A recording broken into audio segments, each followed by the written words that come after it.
हाय नमस्कार दोस्तों, स्वागत है आप सभी लोगों का आज के मेरे इस नए ब्लॉग में। आज चिरमिरी डोमन हिल की इस पावन धरती पर भागवत कथा का शुभारंभ होने वाला है, जिसमें नित्यानंद महाराज जी द्वारा कथा वाचन किया जाएगा। इस वीडियो को शुरू करते हैं। उससे पहले आप सभी से रिक्वेस्ट है, प्लीज इस वीडियो को लाइक और नए हैं तो सब्सक्राइब जैसे कर लीजिएगा। चलिए फिर आज के ब्लॉग को शुरू करते हैं।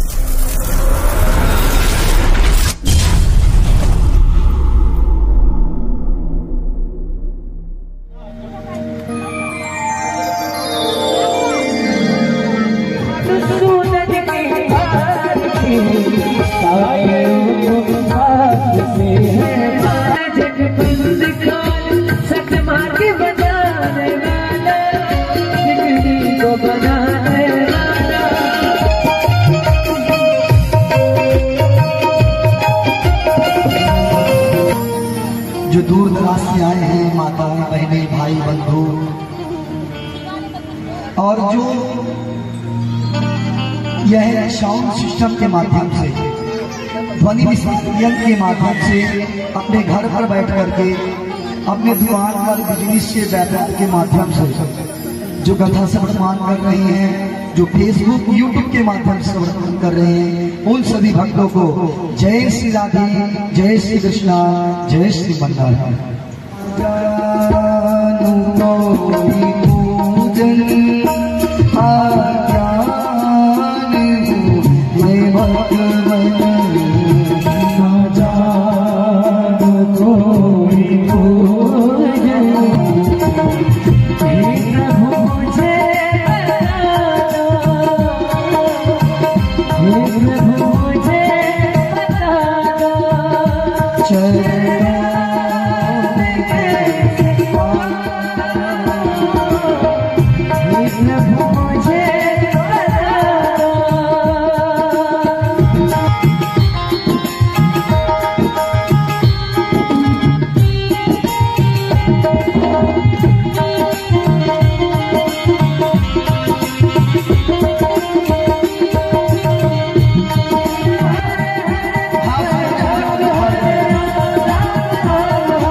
बोले सबसे पहले आप जहां भी भगवान की कथा होती हो, वहां जाकर पहले भगवान की कथा को खूब सुनिए, खूब सुनिए। श्रोतव्या कीर्तितव्य से पहले भगवान की कथा को सुन करके पक्के श्रोता बना, और जब सुन करके आपका खूब लगन, आपका मन भगवान में लग जाए ना, तो उन्हीं भगवान के नामों का कीर्तन कीजिए। कीर्तन कीजिए प्रभु के नामों का, प्रभु की गुणानुवादों को गाइए, और कीर्तितव्य स्मर्तव्य है। फिर उसको अपने जीवन पर खूब सुंदर से उतार करके खुद भी कहिए और दूसरों को भी करवाइए। उस भक्ति पथ के पथगामी में प्रभु आप आ जाइए और मान लीजिए प्रभु कि भक्त की एक पुकार में पहुंची प्रभु तुरंत, भोलू भक्त पर कृपा कीजिए, साक्षात रघुनंद, साक्षात रघुनंद, साक्षात रघुनंद। आज भोंदू के स्वभाव से प्रभु रीझते हुए चले आए और आप भोंदू के सामने खड़े हो गए और बोले हाँ भोंदू, बोल कहे पुकारा तूने। बोले आप कौन हो? ये अरे अभी तेने तो मुझे पुकारी, तू को पता ना है मैं कौन हूँ? अरे तेने अभी पुकारी ना कन्हैया, तो मैं कन्हैया हूँ। भोंदू कहने अच्छा तुम कन्हैया हो, ये यशोदा नंदन देवी नंदन कन्हैया हो? बोले हाँ कन्हैया हो। बोले बिना लेट कर दिए, मेरे गुरुदेव बताते हैं कि तुम भांडी पर गलचाल करने के लिए आते हो, पर मैं तो आज तक अपना ढूंढा दिखी नहीं। भगवान कहने लगे मैं तो नित्य प्रति तुमको देखकर तुम मुझे नहीं देखते हो, मैं भी यहीं पर गौचारण करता हूँ। भोंदू कहने लगा कि हाँ हो सकता है, मैं गौचारण करते करते मेरा मन मेरा चित्त गौ में लगी रहती है, इसलिए मैं आपको नहीं देख पाता हूँ। गौ को देखते देखते आगे चला जाता हूँ। भोलू कहने लगा, प्रभु मेरी इस बाल को भोग लगाइए ना, मुझे खुद तेज भूख लगी है, क्योंकि मैं नित्यवर्ती खा लेता था, परंतु जब मेरे गुरुदेव ने बताया कि हमें प्रभु को भोग लगा करके पाना चाहिए, तो आज आप भोग लगाइए, फिर जल्दी से मुझे दीजिए, मैं पा लूंगा। उस भोग के इस भाव पर भगवान ने उसके आश्रम द्वारा लाया गया मैं साथ मैं बाल भोग प्रभु ने पा लिया। थोड़ा सा बचा तो भोदू पाया, पेट भरा नहीं भोदू का। भोदू कहने लगा, प्रभु कल थोड़ा जल्दी आइए ना, भूख बहुत लगती है, और गुरुदेव ने जब बताया कि भोग लगेगा तभी मैं पाऊंगा, और सही में जब आप भोग लगाएंगे तभी मैं पाऊंगा। बोले ठीक है ठीक है। जब भोदू पुनः वापस आया, गुरुदेव के पास पड़ गया, बोला गुरुदेव थोड़ा और बढ़ा दीजिएगा बाल भोग, क्योंकि बहुत भूख लगती है। आपके भगवान आपके वो कन्हैया जी के बारे में आप मुझे बताते ना, वो सारे बाल भोग को पा लेते हैं। बहुत भूख लगा करती मुझे, मैं कैसे भूख को सहन करूं? जानते हैं आप मुझे इतना भूख लगता तो मैं सहन नहीं कर पाता। गुरुदेव सोचे कि अरे पहले आश्रम में तो इतना नहीं खाता था, कहीं ले जाकर के बेचता तो नहीं है, या गंजों को तो नहीं खिला देता, गौ माता को नहीं खिला देता, किसी जीव जंतु को नहीं खिला देता। आज गुरुदेव ने पुनः खूब सारा बाल भोग दिया भोदू को, और भोदू जाने लगा। गुरुदेव आए, बोले कि भोदू आज मैं भी तेरे साथ चलूंगा और तेरे गुरु का तेरे उस कन्हैया का दर्शन करूंगा। बोले हाँ गुरुदेव चलिए ना, चलिए आप भी चलिए, देख लीजिए वो कन्हैया आता है, सारा बाल बाल आ जाता है, मैं भूखे रह जाता हूँ। वृंदावनी वृक्ष को मरम न जाने को,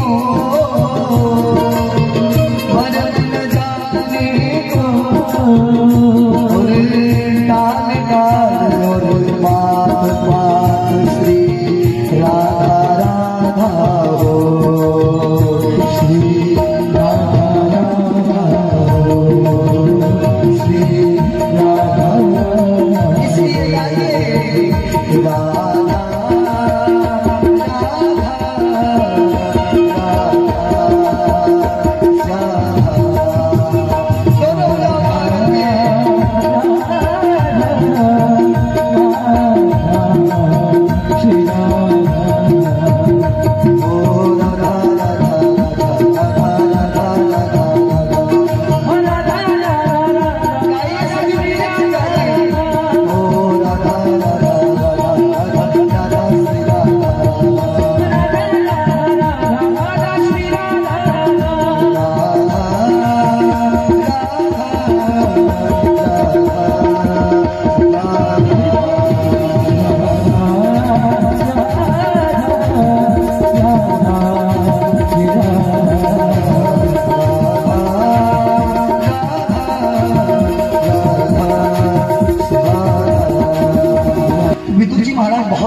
ये महाभारत युद्ध ना हो, क्योंकि जो कौरव है और जो पांडव है ये भाई भाई है, सब एक परिवार है, और ये परिवार से कहीं बिछड़ ना जाए, इसलिए विदुर जी महाराज ने बहुत प्रयास किया। परंतु कौरव नहीं माने, बोले हम करेंगे तो युद्ध ही करेंगे। सारे प्रजाओं को बुलाया गया, अक्षणी सेना को बुलाया गया, नारायणी सेना बुलाई गई, द्वादशाधीश को बुलाया गया। एक तरफ नारायणी सेना को खड़ी कर दिया गया और एक तरफ भगवान श्री कृष्णचंद्र को, और बीच पर पांडवों को और कौरवों को खड़ा कर दिया गया। नारायणी सेना की तरफ विदुर जी महाराज को खड़ा कर दिया गया, और इधर केवल भगवान श्री कृष्ण को अकेले कर दिया गया। भगवान कहने लगे ठीक है, आप लोग नहीं मान रहे, आप लोग को युद्ध ही करना है, तो इधर नारायणी सेना है, और नारायणी की सेना के साथ में श्री विदुर जी महाराज है, और इधर मैं अकेला हूं। कौरवों से कहा, बताओ तुम किसे लेना चाहोगे, मुझे लेना चाहोगे, ये अक्षरी सेना को लेना चाहोगे, नारायणी सेना को लेना चाहोगे। कौरव में से धृतराष्ट्र सोचने लगा, अरे हमें तो युद्ध में सैनिकों की जरूरत है, तो यहाँ तो अक्षरी सेना, तो हम इस सेना को ले ले, युद्ध जीत जाएंगे। बोले कि हमें अक्षरी सेना चाहिए। कौरव सारे अक्षरी सेना को ले लिए, हजारों लाखों अक्षरी सेना है, और भगवान श्री कृष्ण चंद्र को पांडव ले लिए।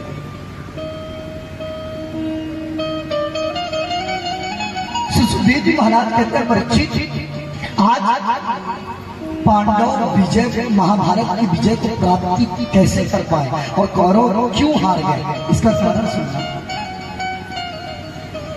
कौरव 100 भाई थे, और 100 भाइयों में से जो उनके यहाँ का जो धर्म था वह धर्म श्री विदुर जी महाराज जी थे।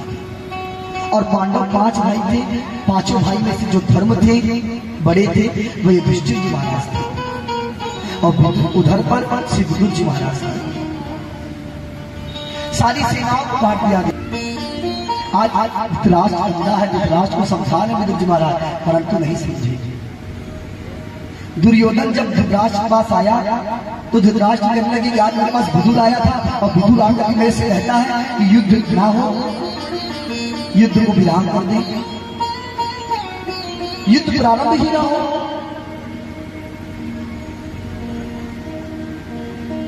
प्यारे सज्जनों, दुर्योधन खूब तेज गुस्सा हुआ, खूब तेज क्रोध हुआ, और क्रोध होकर कहने लगा, अरे वह दासी पुत्र हमें समझाने के लिए आता है, हमारे ही टुकड़ों पर पड़ करके हमें समझा जाता है, निकल जाए हमारी शिविर से। विदुर जी महाराज की कान पर यह पड़ी कि निकल जाए शिविर से। विदुर जी महाराज, मैं वैसे भी नहीं रहना चाहता हूँ। विदुर जी महाराज को धनुष दिया गया था, तीर दिया गया था, अनेक अस्त्र दिए गए थे।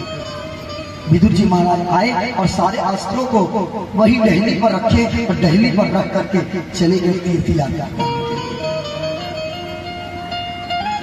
विदुर जी महाराज धर्म थे, आज सारे कौरवों की ताकत थे विदुर जी महाराज, और उन्हें ऐसे धक्के मार करके बोल करके शिविर से बाहर कर दिए कौरवों ने। और इधर जो पांडव है, पांडव के तरफ श्री युधिष्ठिर जी महाराज धर्म है।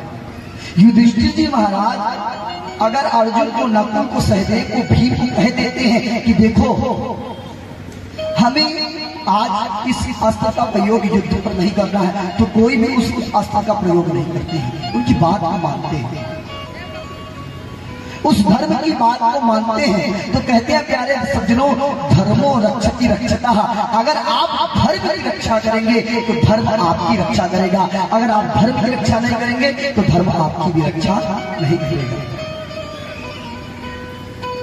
अरे रावण जब अपने भाई विभीषण को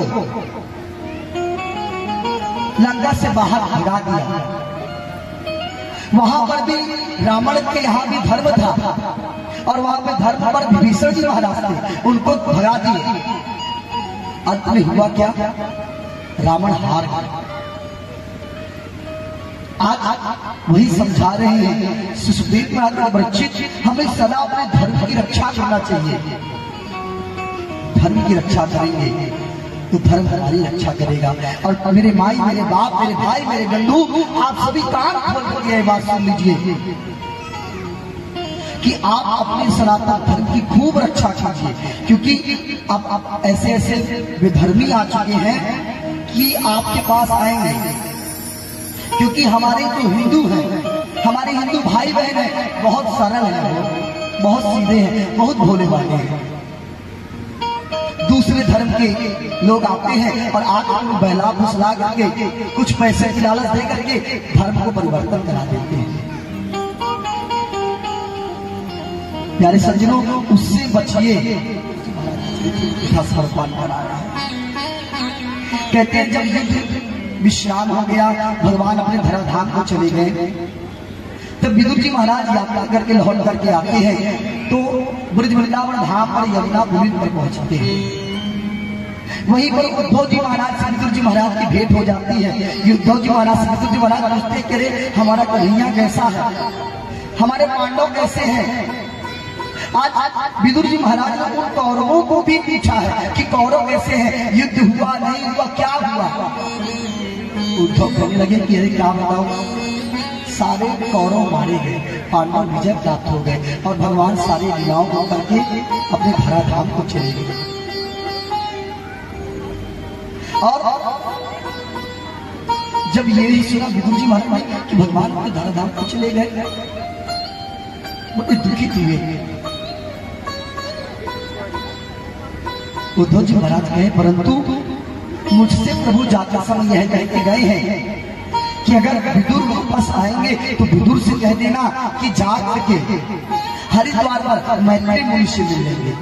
उन्हें कुछ उपदेश देकर के गए हैं कि यह उपदेश विदुर जी महाराज को बताओ। इस तरह पहले दिन का भागवत कथा का समापन हो गया दोस्तों, और कल दूसरा दिन है। देखते हैं दोस्तों कल का क्या कथा होना है और क्या होना है उस कथा में। चलिए आज की वीडियो को यहीं पे समाप्त करते हैं दोस्तों। अगर ये वीडियो पसंद आए तो प्लीज़ लाइक और सब्सक्राइब जरूर से कर लीजिएगा। मिलते हैं मेरे नेक्स्ट ब्लॉग में, तब तक अपना ख्याल रखिएगा, स्वस्थ रहिएगा, मस्त रहिएगा। Bye bye.